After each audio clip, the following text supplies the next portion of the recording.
እይታን የሚያድኑ ቀላል የአይን እንክብካቤ ምክሮች። ጥሩ እይታ ለዕለት ተዕለት ህይወት ለመማርና ለመስራት በጣም አስፈላጊ ነው። ብዙ አይኖች ችግሮች በቀላል እንክብካቤ መከላከል ወይም መቆጣጠር ይቻላል። አይናችንን መንከባከብ መዳን ከሚችሉ በሽታዎች ራሳችንን እንጠብቅ። አንደኛ፣ መደበኛ የአይን ምርመራ ያድርጉ። ቀደም ብሎ የአይን ችግርን ማወቅ እይታን ያድናል። ሁለተኛ፣ አይኖትን ንጹህ ያድርጉ። አይኖትን ከመንካቱ በፊት እጆን ይታጠቡ። ሶስተኛ፣ አይኖት ከጉዳት ኢንጁሪ ይጠብቁ። አይን ጉዳት ዘላቂ እይታ እክል ሊያመጣ ይችላል። አራተኛ፣ ከስክሪን ጫና ይቆጠቡ። ስልክ፣ ኮምፒውተር ወይም ቴሌቪዥን ሲጠቀሙ መደበኛ እረፍት ይውሰዱ።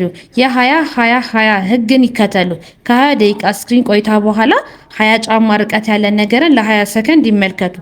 አምስተኛ፣ በተቻለ አቅም ጤናማ ምግብ ይመገቡ። በቫይታሚን ኤ እና ኢ፣ ኦሜጋ 3 የበለጸጉ ምግቦችን ያዘውትሩ። ስድስተኛ፣ ሲጋራ ከመጠን በላይ መጠጥ ይተው። ሲጋራ ማጨስ የአይን ሞራ፣ ግላኮማ እና ማኩለር በሽታዎችን ያጋልጣሉ።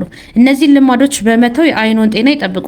ሰባተኛ፣ አይን ችግር ሲያጋጥም ፈጣን ሕክምና ያገኙ። የአይን መቅላት፣ ህመም፣ አይናር፣ ለእይታ መደብዘዝ ወይም ድንገተኛ እይታ መጥፋት ቢታይ ወዲያውኑ አይን ሕክምና ይሂዱ።